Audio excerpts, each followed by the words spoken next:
Debate, reprise au débat. The honourable member for Kitchener-Conestoga. Thank you, Madam Speaker. Madam Speaker, before the last election, I had the privilege to serve on the Environment Committee as chair. At that time, we heard from many witnesses throughout the course of several meetings on Bill C-40, an act respecting the Rouge National Park. I can say that when I found out that this Liberal government was returning to this legislation, I was very surprised. Bill C-40 was great legislation, and our previous Conservative government did so much for Rouge National Park, which was supported by experts and members of many different environmental organizations. In the 2011 speech from the throne, our Conservative government committed $143.7 million over 10 years to the creation of Rouge National Park. It appears to me that C-18 is simply political cover by the federal Liberals for the Ontario Liberal government for not transferring the provincial portion of the lands before the 2015 election. C-18 does not include the transfer of parklands that were expropriated by the federal Liberals in the early 1970s for an airport that has yet to be built, or the additional $26.8 million over 6 years and $3 million annually thereafter in funding that our Conservative government announced in 2015. The Liberals have not yet followed through with this commitment. Provincial Infrastructure Minister Chiarelli secretly demanded a $100 million payment for the land transfer, which was rejected on principle by our government.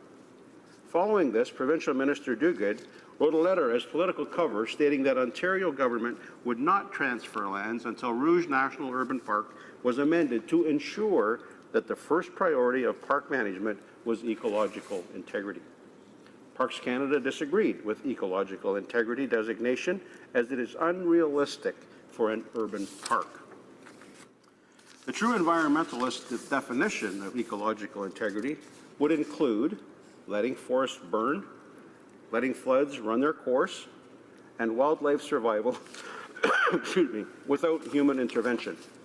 The Rouge sits alongside residential neighborhoods, has highways, power lines, and a pipeline across various parts of it, with working farmland, a former landfill dump site, and an old auto wrecker's yard within its borders. For these reasons, any attempt in C-18 to define our actions as ecological integrity would be nice-sounding words only. Madam Speaker, allow me to quote from one of the witnesses we heard from when we were studying C-40 in the last Parliament. This quote is from Larry Noonan, Chair of the Altona Forest Stewardship Committee. Quote, "Some people have asked why the term ecological integrity is not in the Act. The Canada National Parks Act states that ecological integrity includes, quote, supporting processes," end quote. As a further clarification of part of that definition, Parks Canada defines ecosystem processes as the engines that make ecosystems work, like fire and flooding. Well, ecological integrity cannot be applied to an urban national park.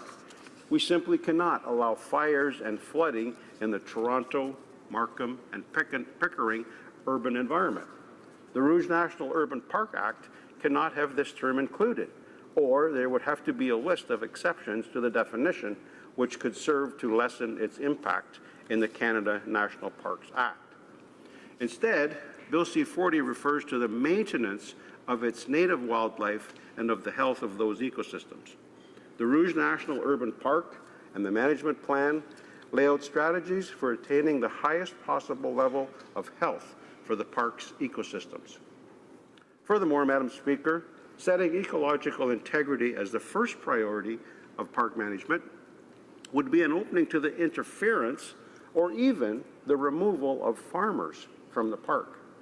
The former Environment Minister, the Honourable Leona Aglukkaq, shared with our committee that, quote, "Applying in the legislation the concept of ecological integrity as we do in other national parks would make it impossible to permit the type of sustainable farming that has been taking place in the Rouge for centuries," end quote.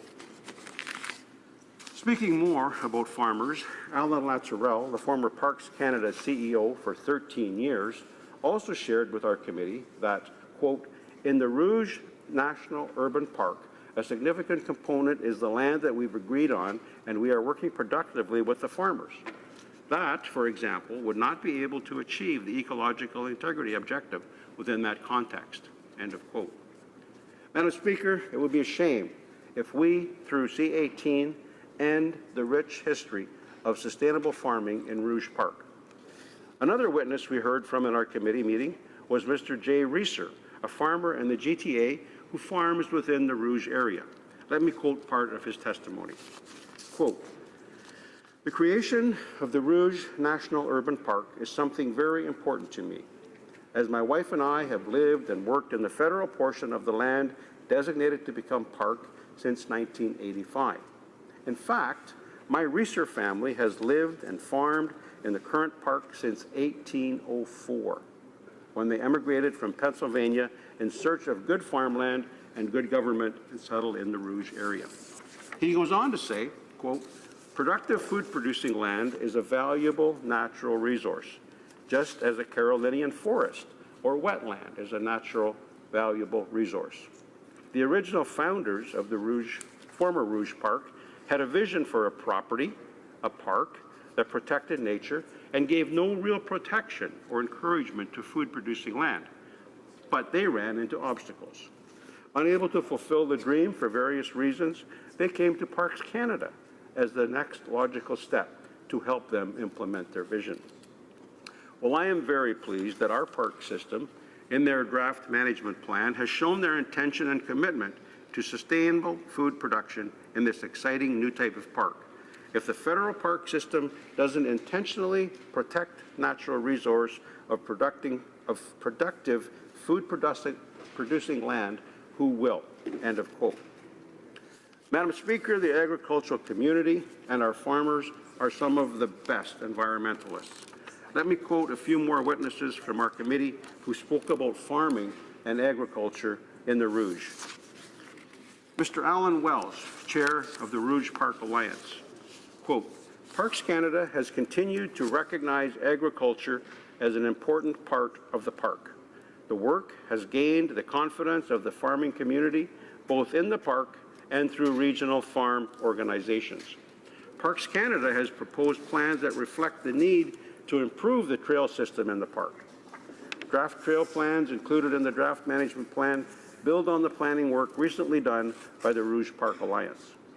The number of volunteer hike leaders has increased significantly over the last 2 years to 50 in total, and there is strong support for recreational users. Over the past 20 years, cultural heritage through the preservation of historic buildings has been neglected due to a lack of funding and commitment. Parks Canada has the mandate, experience, and the resources to address this issue and has included cultural heritage in Bill C-40. Mr. Ian Buchanan, Manager, Natural Heritage and Forestry, Environmental Promotion and Protection from the Regional Municipality of York, stated, quote, "It's encouraging that Bill C-40 presents clear direction in key areas, specifically clauses 4 and 6 dealing with the park's establishment and management. It recognizes a unique setting and reflects a multi-purpose focus, including natural and cultural heritage, farming, and an emphasis on healthy ecosystems, which we feel is the right balance. Parks Canada, municipalities, and partners have demonstrated a commitment to protecting and restoring the natural environment. York Region has recently invested $6.5 million in the park, creating wetlands, grasslands, forests, and trails connecting people with nature." End of quote. And from Mr. Larry Noonan, Chair of the Altona Forest Stewardship Committee, quote, "Some of these families have been here for over 150 years. Some arrived in Conestoga covered wagons. The purpose of these interviews is to preserve their stories as part of the cultural heritage and farming tradition of the Rouge watershed and the new National Urban Park. I'm very happy to see that both the cultural heritage and the farming communities of the new park are encouraged and supported by Bill C-40, end quote. And finally, from Mr. Ian Buchanan, through you, Mr. Chair, quote, "Through you, Mr. Chair, they are part of the solution. If we don't acknowledge that the farming community is the front line of environmental protection, we're missing the point. We've worked with farmers for many years, as well as many of the conservation organizations like Ontario Nature, Ducks Unlimited, and had some very significant wins, as York Region has had through our greening strategy. Thanks for mentioning that. We've had some great successes there. We both learn and the environment wins. That is going to be an integral part of the Rouge Park moving forward. I want to, end of quote, I want to highlight, Mr. Speaker, that first part of the quote. If we don't acknowledge that the farming community is the front line of environmental protection, we're missing the point. As I said at the beginning of my speech, I mean, farmers are some of our best environmentalists. And as I drive through my riding, Mr. Speaker, I can attest to this fact. Whether it's looking currently at the cover crops that have been planted, where normally at this time of year you would simply have bare land with some stubble. Today you drive through the area and you see green cover crops. And these cover crops are essential to reducing erosion, helping with carbon sequestration, water retention in the soil, and leading to better soil quality through the improving and the increasing of organic matter in the soil. In addition to cover crops, you'll see that many of the farmers in my area are no longer doing deep tillage, not plowing, disking, cultivating, and harrowing. Rather, they're going to a no-till application, which simply inserts the seed into the ground. The ground maintains better soil integrity. There's better water retention, improved soil quality. And in addition to that, Mr. Speaker, the one thing that happens is because the farmers are not now passing over the land multiple times with the tractor, they're reducing their fuel consumption. This increases our ability to reduce our greenhouse gas emissions and also reduce fuel costs. Along the streams and rivers in my riding, you will see almost every stream and river, you will see a buffer zone where previously cattle or other wildlife and livestock might have had access to the streams and rivers. These buffer zones now create an area where, first of all, water runoff is filtered by the grass that's next to the stream. Trees are growing in the buffered area, so the streams are being protected by trees. The shade of those trees reduces the temperature of the water. We're seeing fish come back into these streams at an improved water quality that not only benefits the stream and the river right there, but for those of us in the Great Lakes area, we know the great contribution this makes to preserving our environment and improving the water quality in our Great Lakes. Wetland conservation, Mr. Speaker. I could also speak about that, where you see wetlands that are great filters for water. They also act as sponges during flood time, so to absorb that water.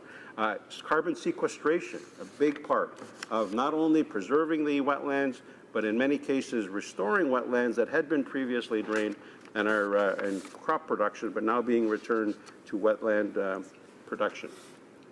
And in addition to driving through my riding and seeing these great examples of good environmentalism on the part of our farmers, just recently in October, I hosted a roundtable in my riding with farmers and agroforestry people to get an idea of the kinds of initiatives that farmers are taking to improve our environment. And I think this only speaks, in addition to the work that we're doing in the Rouge Park, we know that our farmers will be co-laborers in our work of protecting our environment.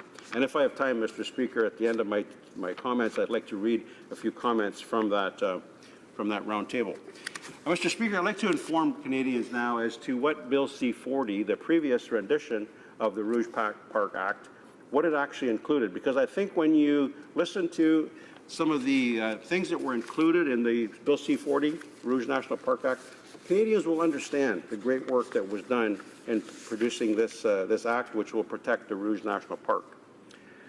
Whereas the Rouge National Valley contains some of the last remnants of the Carolinian forest in Canada, significant geological features, and a combination of diverse habitats linking Ontario to the Oak Ridges Moraine, whereas the foresight, dedication, and engagement of community visionaries and various levels of government have laid the foundations for the creation of a park in the Rouge Valley, an area that is rich in natural and cultural resources and is readily accessible to the population of Canada's largest metropolitan area. Mr. Speaker, just let me stop for a moment on that area. Just to think that right at the doorstep of the GTA is an urban national park that children who would not ordinarily have the option of perhaps visiting one of our national parks that is further afield will have the option to stop and see and learn and touch and feel these things that are in the national park that would not ordinarily be accessible to them.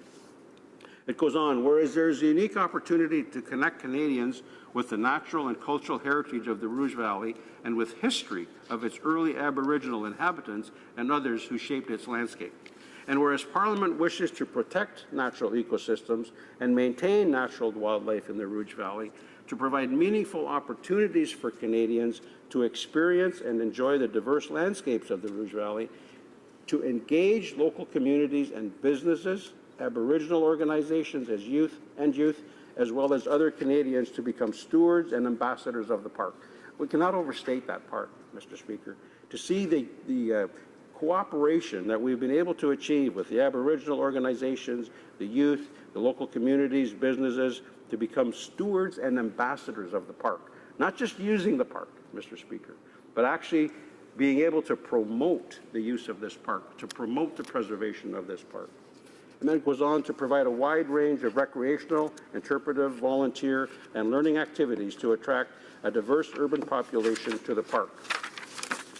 To enable youth and other visitors to connect with nature in an urban setting, to protect the natural and cultural landscapes of the park and identify its heritage values, to facilitate an understanding and appreciation of the history of the region, to encourage sustainable farming practices, to support the preservation of agricultural lands in the park and celebrate the agricultural heritage of the region, and to promote the park as a place of discovery, enjoyment, and learning, and as a gateway to all of Canada's national protected heritage areas.